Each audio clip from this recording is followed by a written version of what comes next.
I have a few questions for you about your book, Making Kids Cleverer.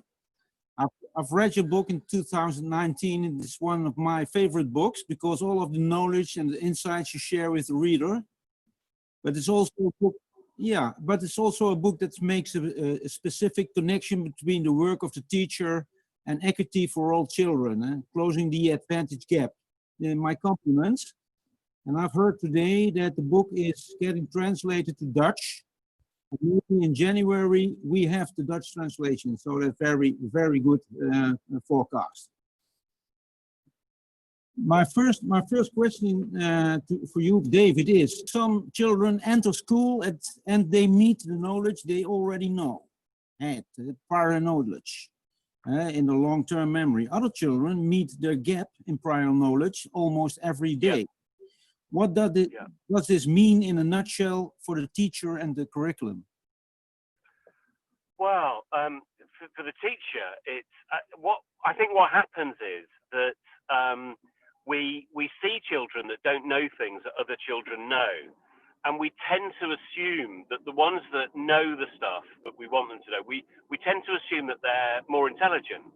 And so we treat them differently. We put them in different streams, we put them in different classes, we give them more challenging curriculum material, and then we create self-fulfilling prophecies.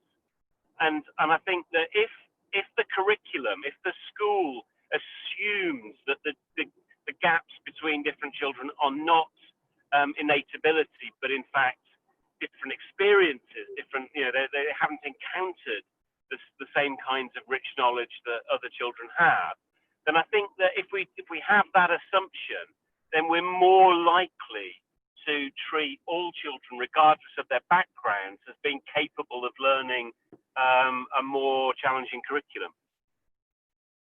Okay,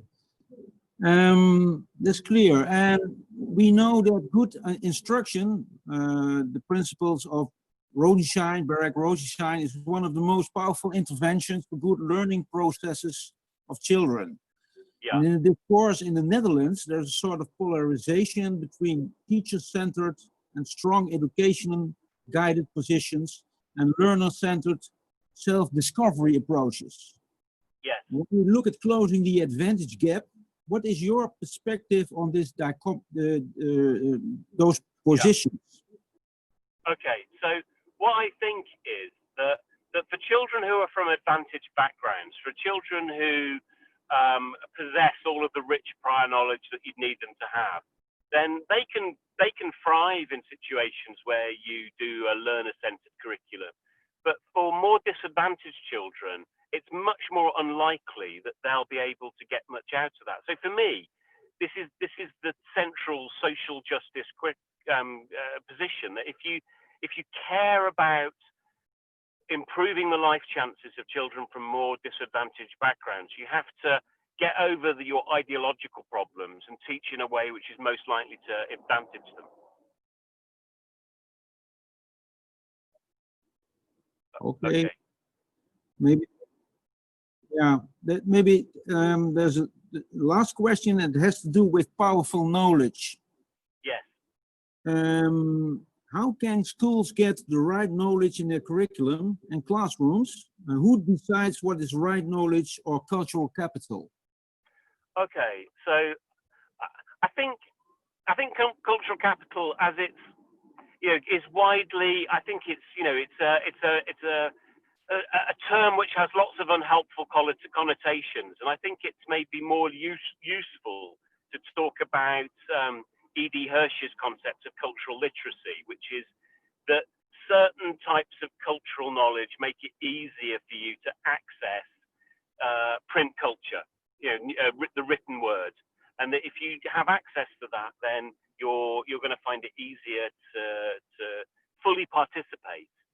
And so powerful knowledge is knowledge which enables you to look outside of your narrow confines, your own life experiences, and to make generalizations and predictions and to explain things which you have no direct experience of, but encountering these kinds of conceptual knowledge allows you to better understand and appreciate the world. So that when thinking about what goes into the curriculum, it's useful to think in those two terms. Is this knowledge that we're thinking of putting into the curriculum, is this likely to add to children's ability to access the written word? Is it likely to help them explain things that they will encounter and to understand the world? And if it's doing those things, then it's more likely to be of greater use to more disadvantaged children.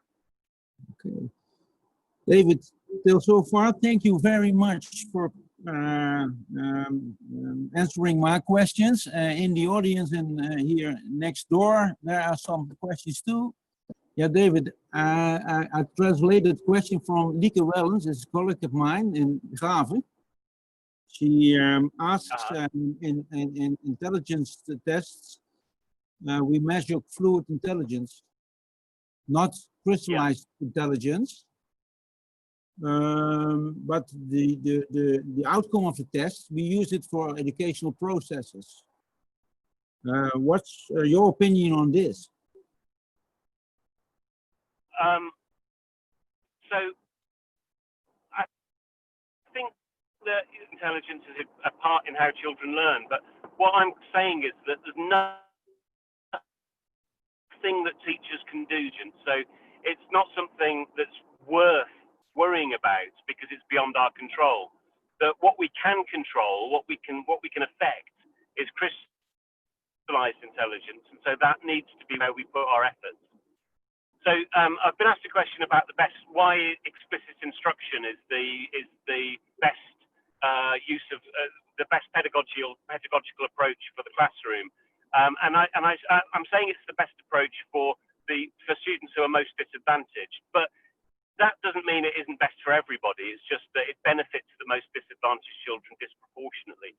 And the reason for this is because what explicit instruction is doing is breaking things down into understandable chunks. It's modeling, it's giving guidance, it's providing scaffolds to allow children to produce high quality responses. It's giving lots of opportunity for guided practice. And because of this, it's efficient and it's effective, and it makes the best use of our classroom time. So if children aren't as needy, if they don't need every second of school time, then you can waste it. But for the most advantaged children, we can't afford to waste that most precious of resources, which is our time. Okay, David. We stop our interview, and now I can say have a good journey to your home or to your university. I don't know where you're going to. And we have now in the program a little pause for 5 or 10 minutes. Thank you very much, David, and see you later.